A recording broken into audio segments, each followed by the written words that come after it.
This podcast is sponsored by nobody. Hey dudes, welcome to Splat from the Past, the only 80s themed horror sci-fi show where things can get totally radical.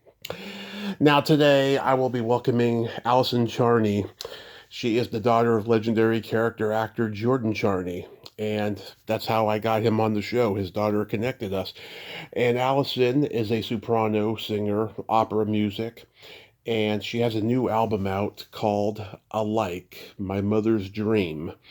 And we're going to talk about this album. I got to tell you, I'm not a huge aficionado of classical and opera. I don't know anything about the genre, but I do know beautiful music when I hear it. And this is definitely a beautiful album, and it's Grammy nominated, and it's going to be a great talk about it and stuff, and find out, a little bit about her journey along the way with this beautiful music that she has made. Her voice is spectacular. She's got a wonderful, wonderful voice, and it's going to be great to have her on today, and I've been looking forward to this. This is the last first time guest show recorded for 2025. I got a couple more returning guest episodes next week, especially the year in review episode with Rachel Clark. And I also got a brand new episode with a brand new guest, Howard Busking, that I recorded a week ago. I'm dropping it on New Year's Eve at midnight. And so technically that's the last first time guest episode, but production wise, this is the last first time guest episode of the year and before Christmas overall. I was supposed to have a couple more interviews for Christmas. I was supposed to interview Lewis Jackson from Silent Night, Deadly Night. He's the writer, director of that movie. And I was supposed to have Carrie Kai. Even though she's a returning guest, I was supposed to have her on to nerd out and celebrate 40 years of Santa Claus the movie, but I never heard back from her, and she's busy traveling. So I guess it won't happen this year. Maybe next year we can do a belated one. Also, at midnight tomorrow, going into Wednesday, December 24th, Christmas Eve, I will drop Ask Tommy number 13, where I answer frequently asked questions from both listeners and guests. So yeah, here is my interview with Allison Charney.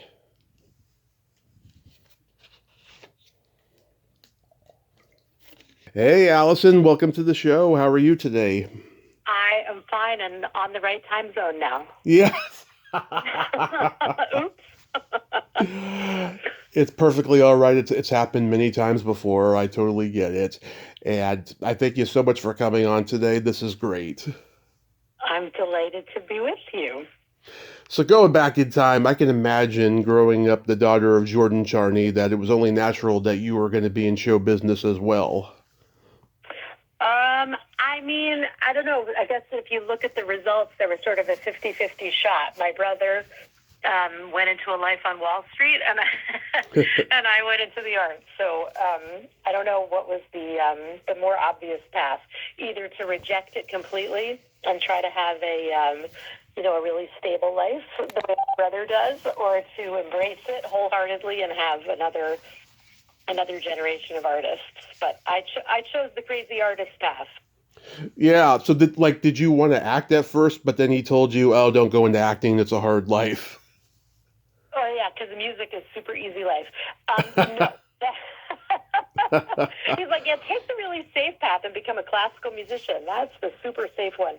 As my children say, tens of people listen to my kind of music. Yeah. No. I don't think I ever wanted to act. I think it was clear from a very early age that I had something going on as a singer, and so I think it was always going to be music. If it wasn't going to be, law school. Yeah. So, did you discover early on that you were a soprano, or did it start with singing pop music and then it evolved into soprano? My voice always sort of stuck out in a crowd. When I was younger, it was, maybe the highest voice in the chorus, or maybe it was just the loudest voice in the chorus, that kind of thing. Mm-hmm. And my voice developed pretty early to sound different than a typical kid's voice. So I think it took on a classical air pretty early. I preferred musical theater for a very long time, and I thought that that's what I wanted to do. But my voice told a different story, and I had to go with what my voice ended up being. Yeah, so like you were like in chorus in school, and you were in high school musicals and just singing. Exactly right. My crowning glory in high school. Well, I guess two crowning glories. One was at school, singing Mama Rose in our production of Gypsy. That was the big win for me there. And then I also got to appear in a show at my dad's theater, where he was the artistic director for years at Actors Alley in LA. And I got to have a featured part in Working the musical, and I got to sing a solo. And that was pretty exciting. Although my younger brother was also in that show, and he got to sing a solo too. And in the review in Variety, he got a mention and I didn't, which he quotes to this day. I love Gypsy. It's one of my favorite Natalie Wood movies. Yeah. Oh, yeah. Gypsy's the best. The best. And it was a really fun experience doing that part in my junior year in high school. I'm not quite sure what we were doing. Actually, it was a very cool production. The beautiful and fabulous and talented and brilliant Rita Moreno was a mom in our school. Wow. And she let us use some of her costumes for that production. So it was quite a glorious production in many, many ways.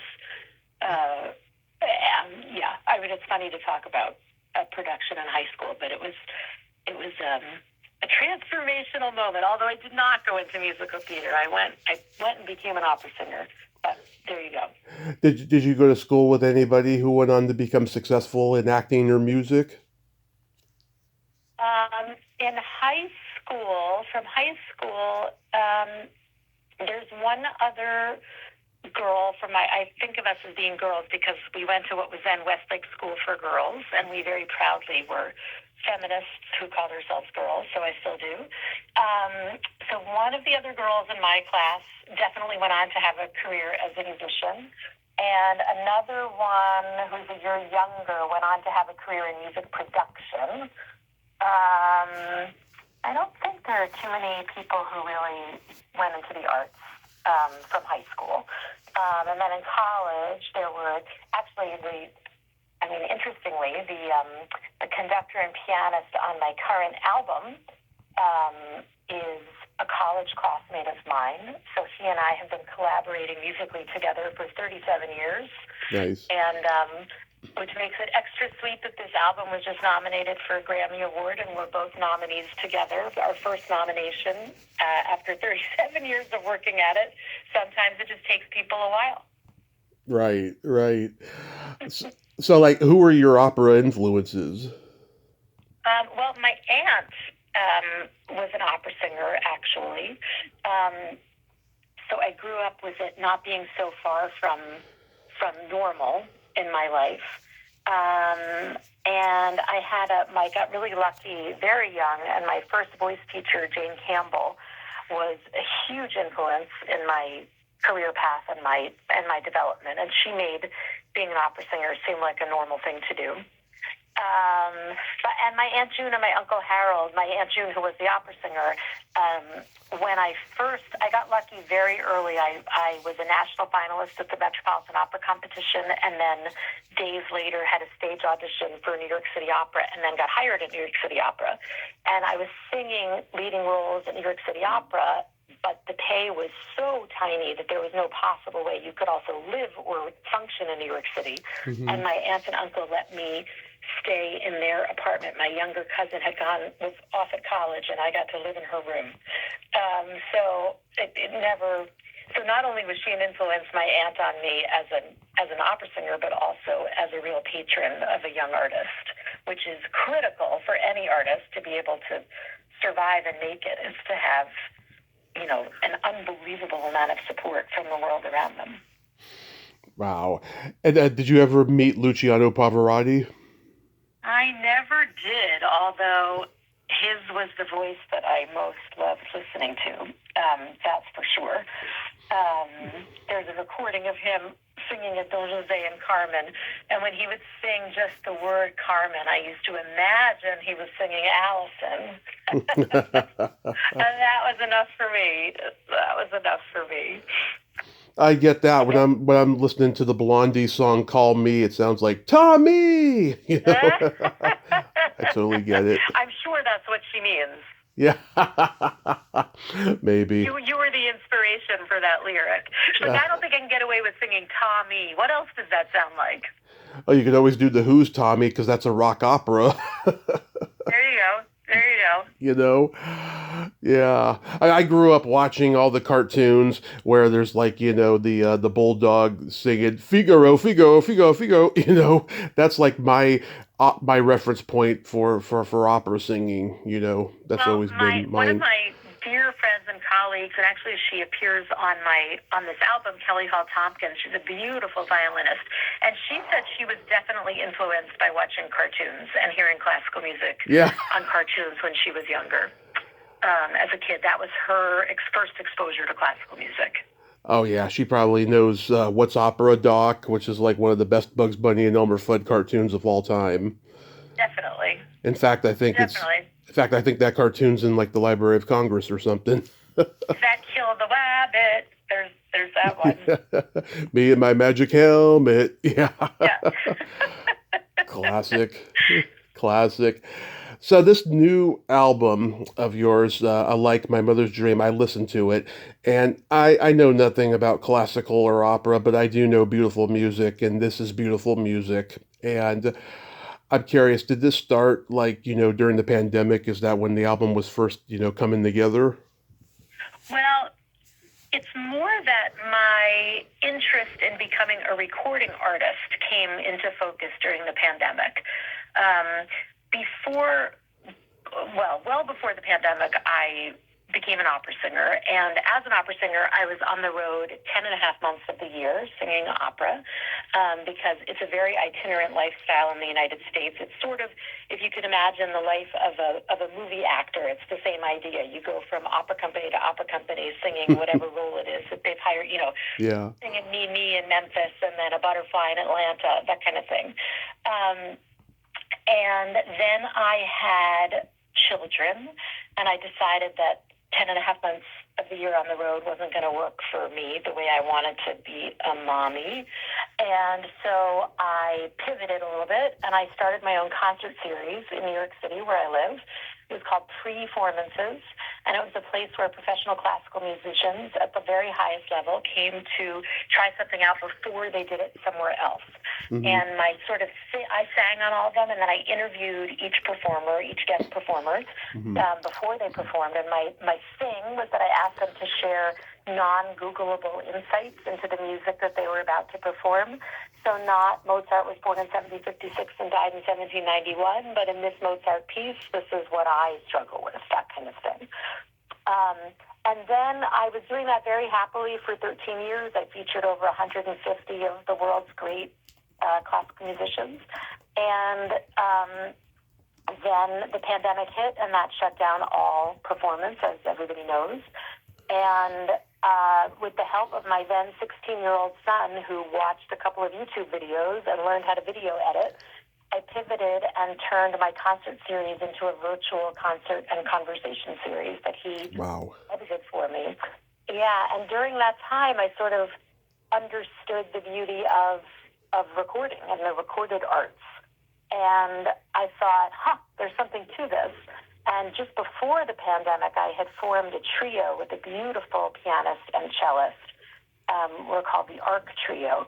And we had made an album. We had recorded an album and sort of didn't do anything with it. Mm-hmm. And a record label got a hold of it during the pandemic, and they released it for us. And I joined the Recording Academy, and sort of there began a really quick trial by fire lesson into how to become a recording artist. And I've released a few albums since then, all with the goal of making this one big album, Like My Mother's Dream. And that's sort of how I get to be here today. Wow. So you got into the advent of content creating before anybody then. Yeah, I guess so. I mean, I was definitely right there at the beginning. I sort of the pandemic, the first month of the pandemic, I thought, I wonder if I'm still a singer if nobody's listening to me sing. That was sort of the existential question of the day. The tree in the forest, the tree falling in the forest. And I decided that no, that you can't really be a musician without people listening. And so I tried to come up with a way that I could keep making music in such a way that people might want to listen. And it turned out that people were really hungry to listen during that time. And so it was sort of filling a mutual need. Were these all songs you wrote, or were they standards? No. I am not a composer at all. I'm just a vessel. I'm just the interpreter of the music. So no, for the most part, well, it's music that people have written, and this album is music that other people have written, and it's a good representation, I think, of what I like to do. It's both music by composers who are no longer alive. 3 of the 7 tracks were written in the late Romantic period of classical music, and then 4 of the tracks are written by composers who are living. And I have spent most of my career really championing the works of living composers. So this is a perfect blend of who I am as a classical musician. Never composing on my own, but bringing to life the music of the past and the music of today. As I heard you say in another interview that these songs have a theme to the album that comments on what's going on in today's political climate and the lack of humanity that we're going through right now. Yeah, the thought behind the album is it's an authentic tribute to my mom, Nancy Cooperstein Charney, who has been in her life an actress and a director and a producer and a humanitarian. And through it all, she has had a consistent thread in her life, in her work, in her mothering, in her grandmothering, which is to force us really to strive to find what makes us alike as human beings rather than focus on what divides us. And she really, really works she has always almost been drawn towards difficult conversations, which now everybody is so against. And she is an excellent listener, even if she doesn't agree with you. And she's always fascinated to learn why people don't agree and how maybe you can get to a point of at least mutual understanding and respect, even if you can't quite agree. Right. And I thought that was so needed now in our society, and I wondered if I couldn't figure out a way to tell that story the way I best know how, which is by singing and through music. Recognizing, of course, that this is hardly a way to solve the problems of the world, this one little classical music album, but it's a drop in the bucket, and I think the problems are so enormous that you could just sort of fall into a state of endless inertia and do absolutely nothing because it feels too big to do anything. And I think my thought is do just a tiny bit, put in your drop. And if we could all put in a drop of goodness to the bucket, maybe it overflows and takes over. So this is my drop. I agree with that as well. That is just so beautiful. Song of Songs, oh my God, was gorgeous. I felt like I was at an opera or watching a play. It really transcends the experience. Invocation, you reminded me of Julie Andrews in The Sound of Music on that one. It was so velvet. I think that the composer, Kim Sherman, would love to hear that. Yeah. I'm going to run and tell her. That piece is a real fascination. So, well, let me just back up a tiny bit. The album has country pairs. So there's one composed by a Russian, one by a Ukrainian, one by an Iranian, and one by an Israeli. And that represents my belief that music belongs right next to each other on my album, just as I believe those people belong right next to each other living in peace on planet Earth. And then there are the three big orchestral anchor pieces that help tell the story, and I can talk a little bit about that as we go. But so Invocation, which you mentioned, is a piece by a woman who lives in Washington Heights in New York City. Her name is Kim D. Sherman. And what she did is she literally walked around her neighborhood, and her neighborhood is super diverse with people who come from everywhere. And she asked all the people who work in her neighborhood how they would say the following sentence in their language of origin. And the sentence is, "Make peace on all your lands." And she ended up setting 15 world languages, just that one sentence in 15 different languages for soprano and symphony orchestra. And that is what we recorded with the orchestra in Prague, actually. And so that is me singing "Make Peace on All Your Lands" in 15 different world languages. How many musicians did you have on the album? That's a really interesting question. The orchestra was big. I don't know how many. I'm going to have to get back to you and fill you in on that. Okay. I was there, but I'm so horrible at that kind of visual memory. Now I'm going to have to search my pictures on my phone really fast and see if I can count up the musicians. Is it 40? Is it 60? It's a pretty big orchestra.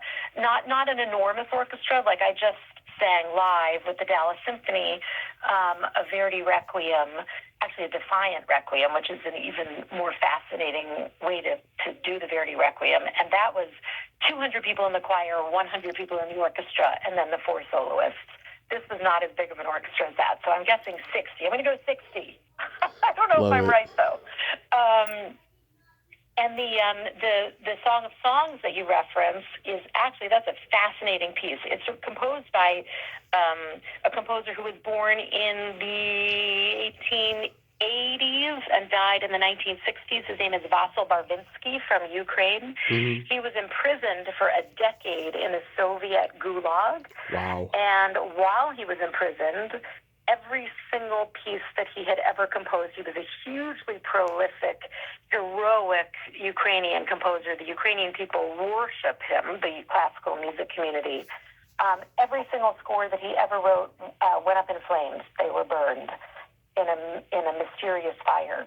And when he was finally released from prison after spending 10 years there, he spent the rest of his life, which was only a few years long, recreating and reconstructing as much of his music as he could.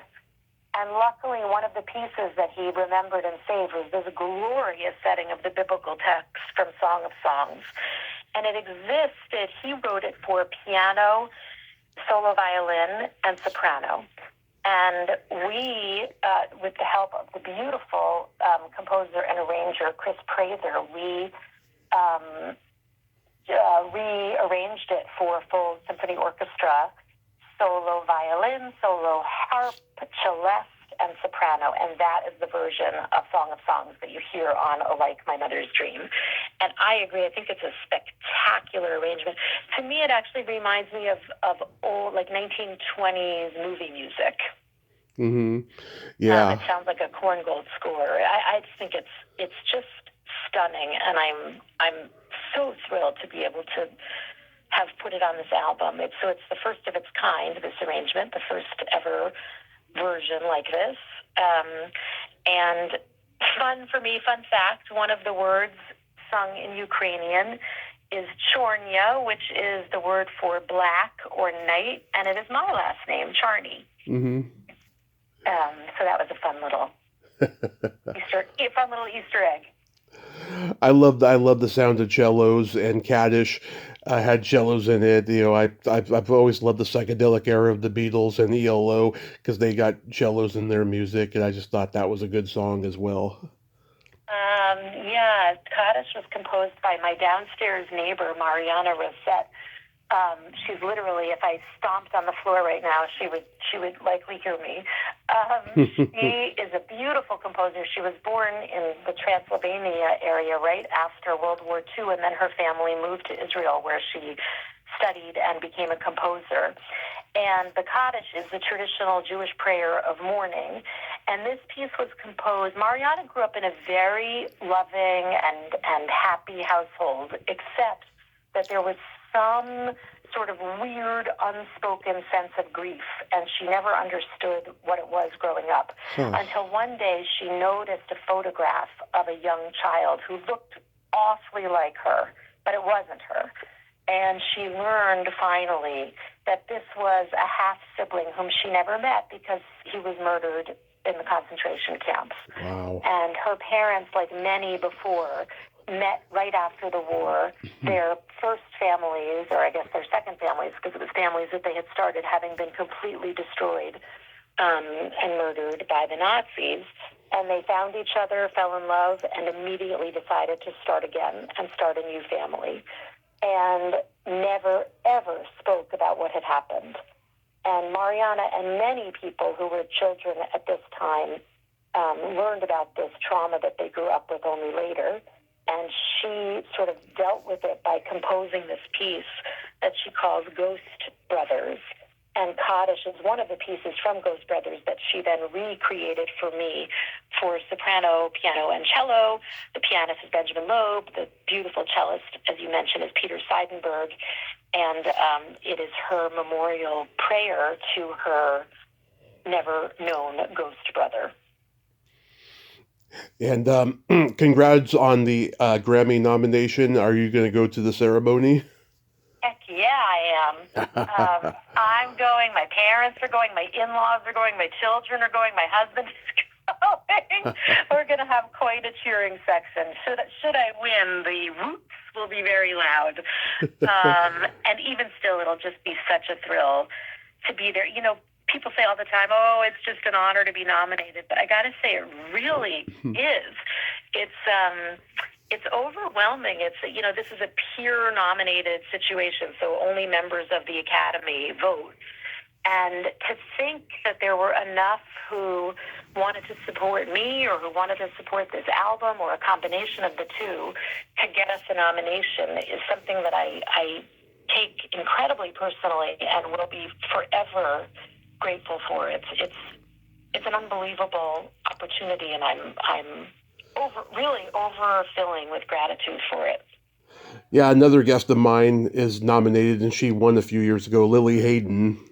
Oh, Lily is a very good friend of mine. Her Lullabies for the Brokenhearted is a gorgeous album that's nominated for Best Chamber Music Small Ensemble. Mine is Best Classical Solo Vocal Album. And she is a beautiful violinist and a lovely human. Yes, absolutely. And just like with you, I grew up loving her mother's work and stuff. And I had a great talk with her this summer. That is fun. I'm going to have to let her know that we've appeared on the same podcast. We speak to each, especially right now during this run up to the Grammys. We spend a lot of time checking in with each other to see how we're coping. It's quite a time for both of us. Mm-hmm. She's won a Grammy before. Yeah. And been nominated before. So this is old hat for her. It's the first time for me. Yeah. Well, I hope you both win that night. I'll be cheering for both of you. That would be awesome. I hope so too. Wouldn't that be something? That would be fantastic. We're both wearing dresses on the red carpet designed by the same fabulous Persian designer, Shala Duriz. So there's something else we have in common besides being on your podcast. I love it. The music business is in a weird place now with albums and streaming. Have you gotten a lot of positive feedback from the album? The nomination is in itself a positive feedback, a big, humongous piece of feedback. But yeah, it's for all the metrics, we charted on Billboard, which feels amazing. We debuted at number 11 on the classical charts. Nice. And we were number 2 on iTunes, and so all of that feels like some sort of affirmation, I guess. I suppose more are the people who there have been some good reviews and all of that, but I think it's more people like you who say, I don't really know much about classical music, but it moved me, and these are the pieces that I really felt drawn to, and this is why. I mean, there's been a lot of that feedback, and I love hearing from people, obviously, and some, even when people have something not as lovely to say, it's fascinating to hear how it hits people. Absolutely. I mean, the Grammy nomination and, people like myself who doesn't know much about the genre and stuff. Yeah, I mean, I guess that would be good validation.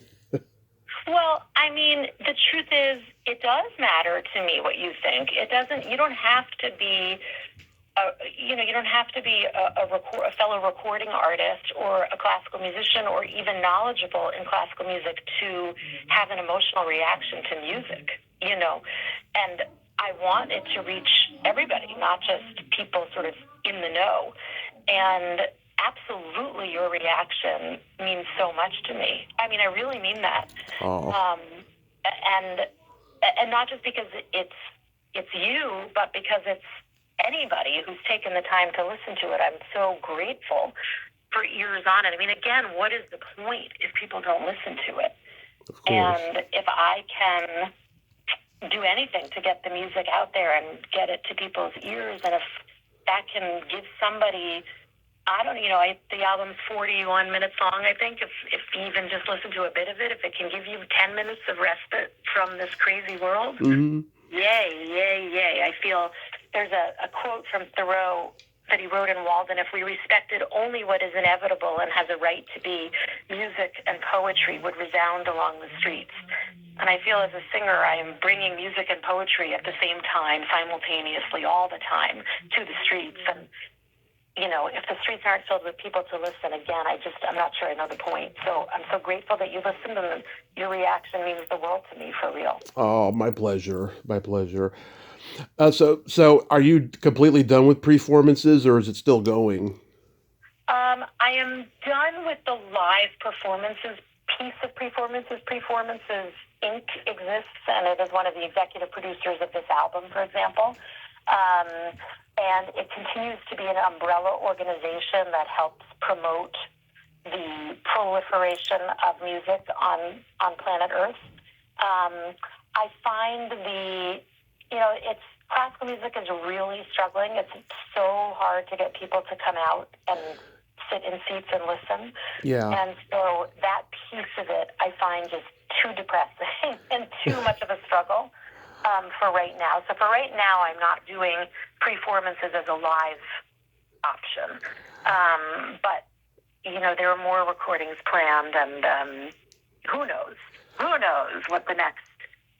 That's one of the beauties of being a member of the Recording Academy, is so many amazing collaborations spring up from traversing this world together. I mean, even Lily and I spending all this time together, who knows if we'll be able to, maybe we'll come up with a project we can do together.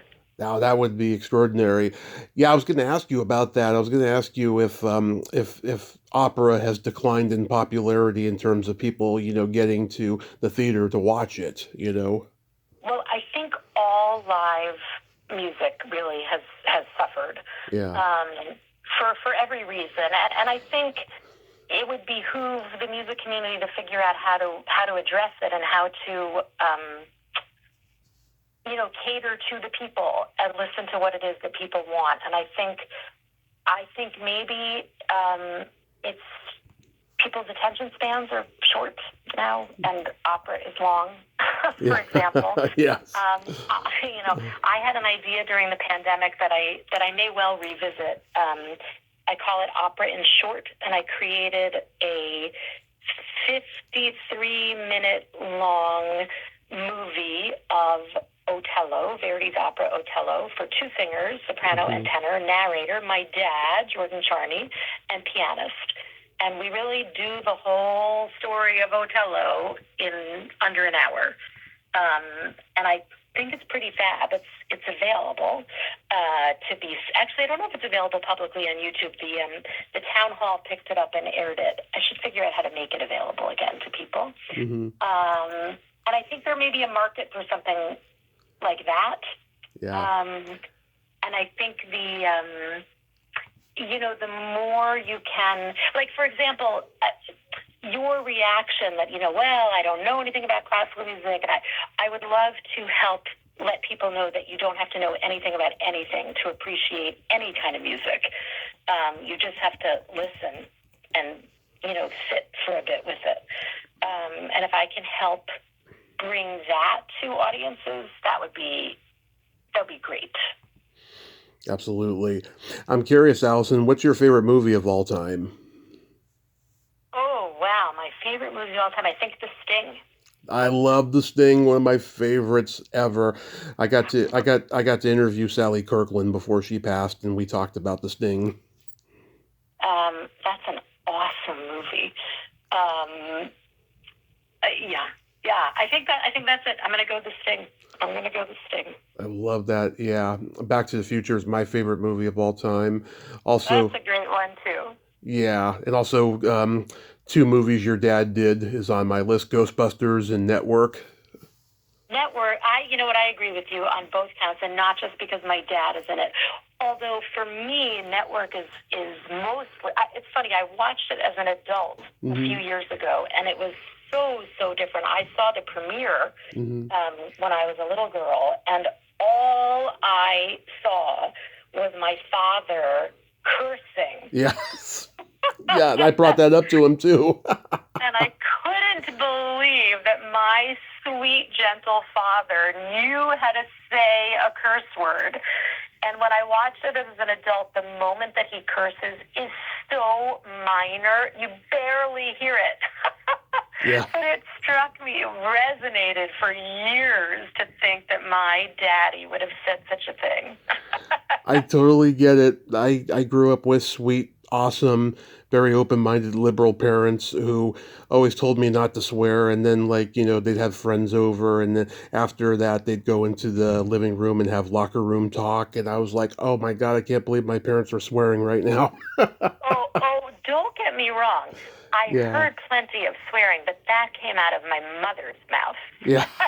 My mom had a mouth like a sailor, but my dad, I never heard him swear until that movie. So that was a shock, and more of a shock as an adult to see that it was actually literally a blip and nothing. Yeah. Which just shows you how filthy my mouth is. Yeah. Oh, my mouth is very filthy, very filthy. What are your go-to holiday movies?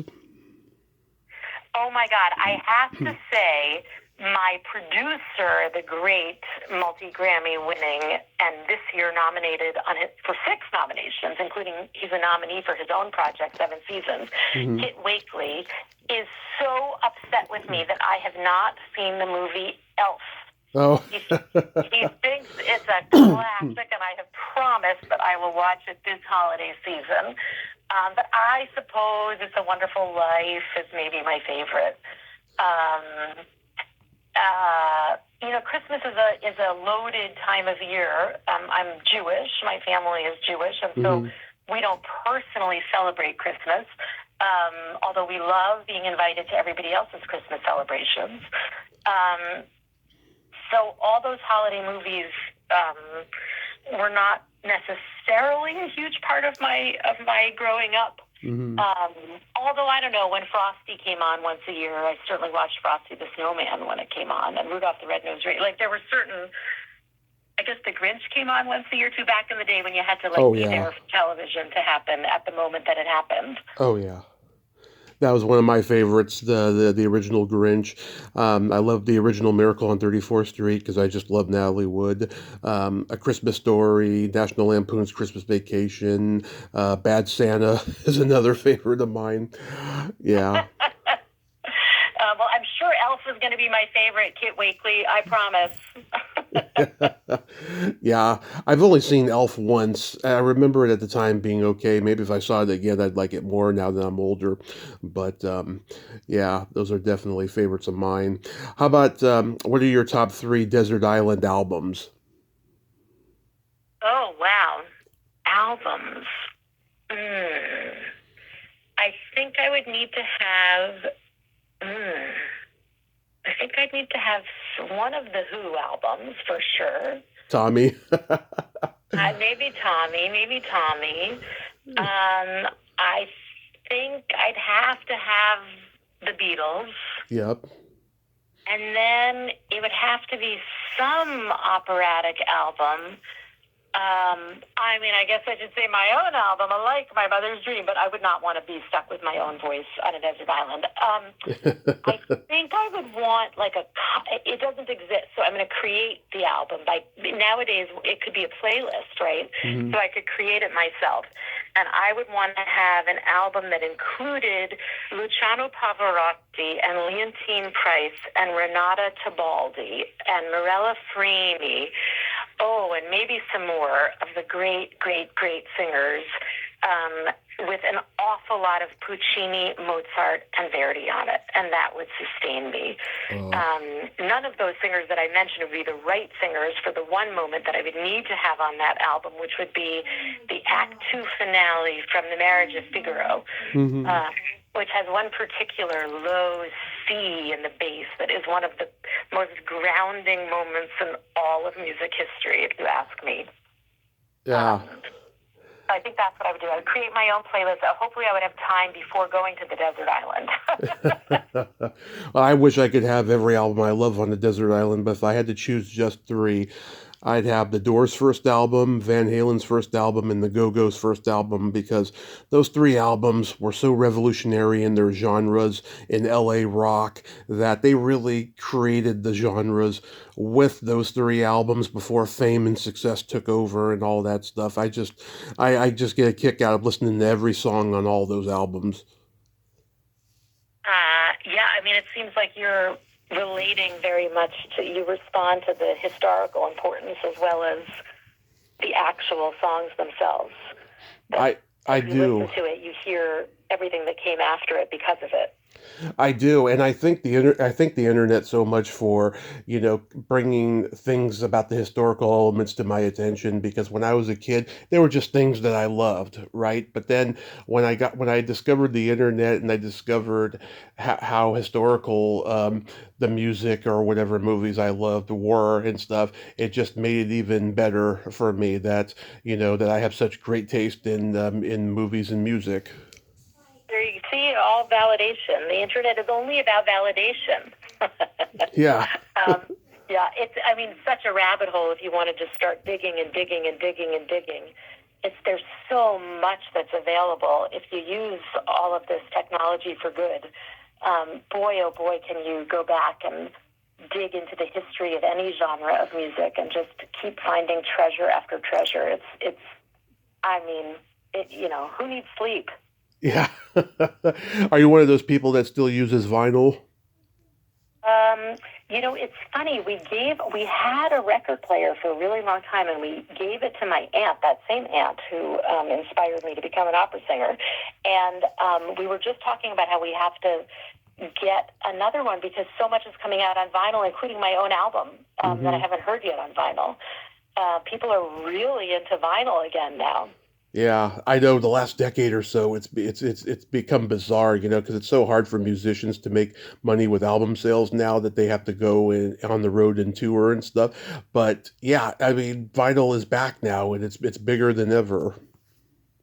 For sure, for sure. I was actually astonished at how many people ordered vinyl copies of my album. It's really hot. Who could have imagined such a thing? Maybe we'll have 8 tracks come back. Oh God. Yeah. Oh my God. I remember 8 tracks. We had some left over that my parents kept after that fad went out of style. We definitely had an enormous 8-track collection. I can picture the Helen Reddy 8-track that my mom and I wore out.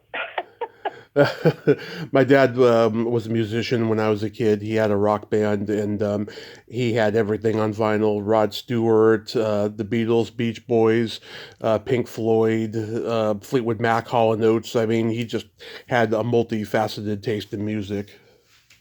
Well, I think it's fun that it's coming back for every reason, including there are all these expressions that I'm surprised that kids don't understand, but they have no reference point. So maybe now they will understand when you say things like, you sound like a broken record. Yeah. I still use that. I sound like a broken record. Yeah, of course, but you actually know what it means viscerally, Right. If you've never understood what a record could do. Yeah, I think it's fascinating to see a resurrection of the old coming back and finding out what it is that we actually like about it. And I hope that one of the things that we like about it is the inherent imperfection of the sound. We've created this very fake world of sound in this last, I don't know, couple of decades of auto-tuning and just making everything perfect. So perfect that it becomes impossible to accept a live performance because it can never be like that live. Never. Mm-hmm. I mean, except that now they can alter how you sound live even. But how much better to actually hear what really comes out of great musicians' bodies and throats and fingers, and with all the flaws and all the grit and all the emotion, all the real life. I think that's a beautiful return. Absolutely. So now it's time to play my secret silly game. This is a series of silly slumber party questions. It's no win or lose. It's just pure fun. And how the game works, Allison, is I ask you the question, you answer it, and then you ask me that exact same question and I answer it. And feel free to comment on the answers because they might be funny. Okay. I think I'm ready. Allison, are you ticklish? Yes. Are you ticklish? Oh, yes. I'm baby ticklish. I get very squirmy when I get tickled. I don't like the feeling of being tickled, though. I find it icky. Like, it's funny to me that the reaction to a tickle is to laugh, which you associate with something positive. And I think that feeling is really uncomfortable. I don't like it.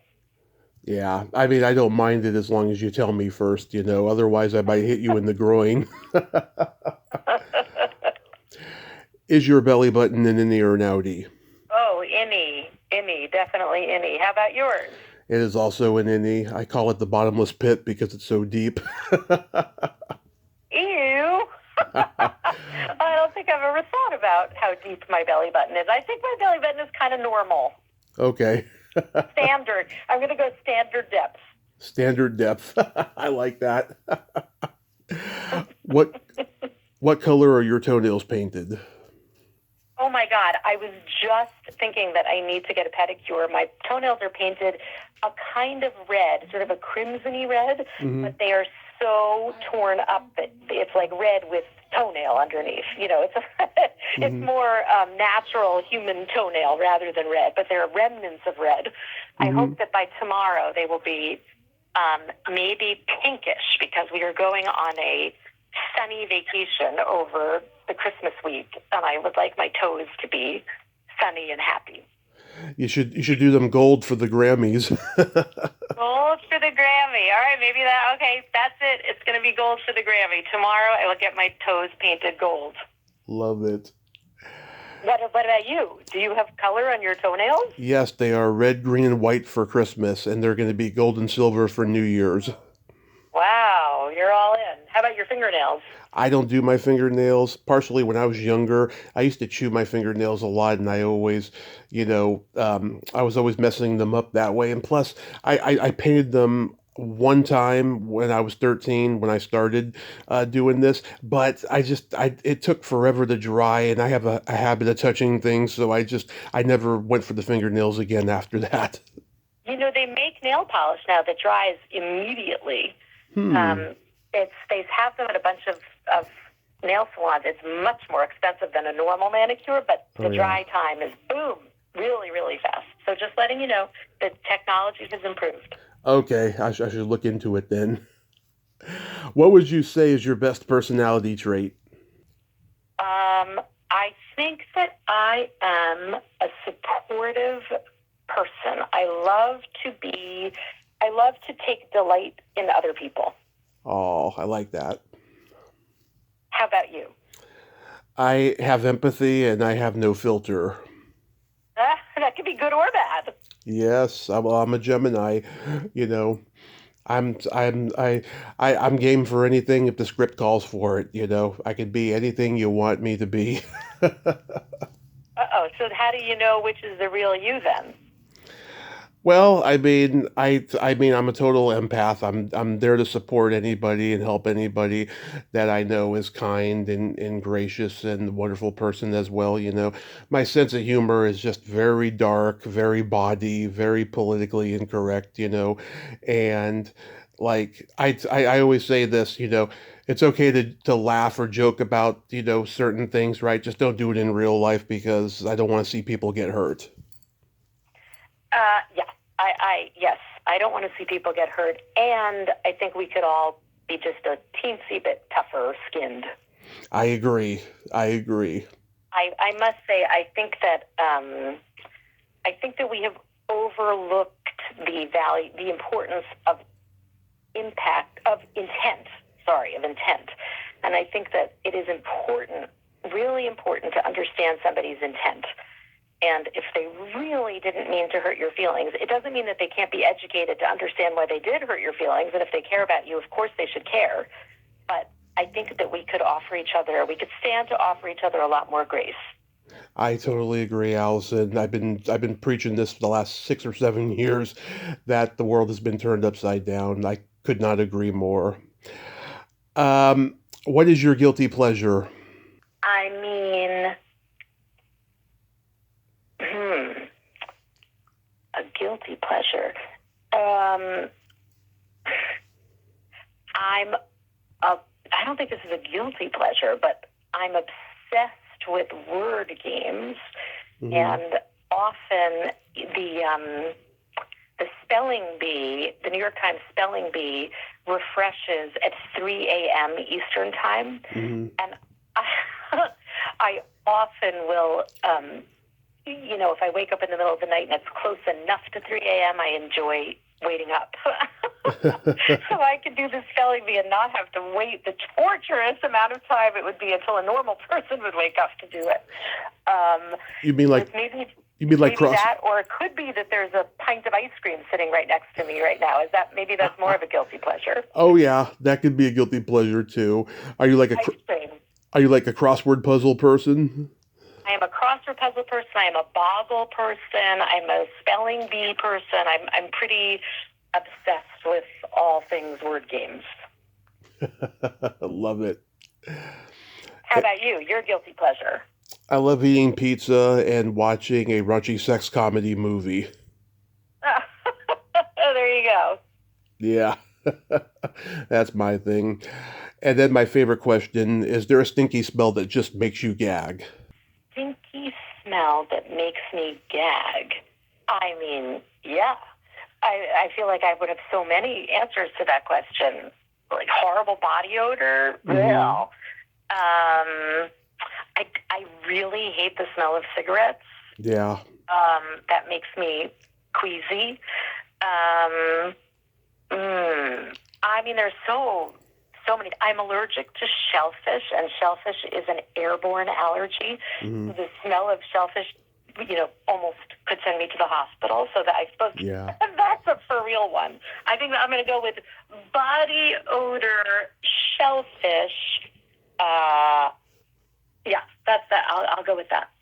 My mom's allergic to fish, so I totally get that one. Yeah, shellfish is rough. It's again because it's an airborne allergy. So if you get a whiff of it, it can send you into anaphylaxis, which is fun for everybody involved, really. Yeah, Benihana is not the right kind of restaurant for a shellfish allergy. Yeah. Learned the hard way. Yeah. Yeah. And then for me, it's either farts or feet. Okay. I mean, but some feet can smell good. Yes, I agree. It's just the dirty ones that I'm just like, no thanks, I'm good. Yeah. Yeah. There you go. Allison, thank you so much for coming on today, and thank you again for connecting me with your dad last year. That was so great. I mean, we had a great conversation. There's a lot of stuff he forgot, of course, but we had a great time talking, and I thank you so much for that. Do you know about my dad's TikTok career, by the way? I did not know he was on TikTok. No. So during the pandemic, he and my mom moved in with us, and my children, particularly my younger son, both children had something to do with it, but my younger son has really been instrumental in his TikTok career. He decided he was going to make him TikTok famous, and now Grandpa Jordan 99 has, 275,000 followers. Oh, that's cool. That's cool. Well over 250,000 followers, and millions and millions and millions and millions of views and likes. And they're pretty prolific. My son conceives of and directs all the videos, and my dad is game to do whatever he tells him to do. And that's fairly recent? Yeah, well, it started in the pandemic. They have hundreds and hundreds of videos. It's Grandpa Jordan 99. It's pretty great, I got to tell you. Wow. My mom is in some of them, too. I'm not a TikTok person, but I'll check it out. It's worth a try. There's one right now that they just posted it the other day, and it's well over 400,000 views the last time I looked. That's going to make me look right this second and see the latest one. Let's see really fast. 471,900 views on the latest one, and 11.8 million likes overall. Crazy. I hope this leads to him being in the next Ghostbusters movie. I brought that up to him. I was like, how come they haven't brought you back? They brought back all these other characters. It would be awesome.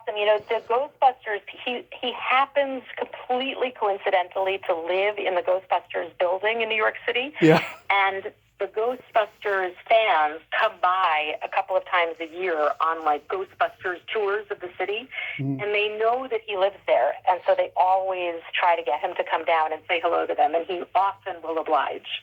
Oh, I love hearing that. Yeah. Because everybody remembers him from that scene, and just that smirk he gives them when they first walk in. He's got that smirk like, I got them right where I want them. Yeah, you are a something scientist. I can't think of what it is exactly. He actually, in his TikTok career, there's a TikTok way back where he does a duet with him from the movie doing that speech. Mm-hmm. So you'll have to scroll way back to the beginning of Grandpa Jordan to find that one, but it's there. Love it. I will check that out. And I hope you have a Merry Christmas, a Happy New Year, Happy Hanukkah, and be safe and win that Grammy. Thank you so much. I will say that the message of Hanukkah is all about bringing light to the darkness, the inevitable darkness of this season. And so my wish for everybody is that they are the light for the world. We should all be the light. Amen to that. Okay.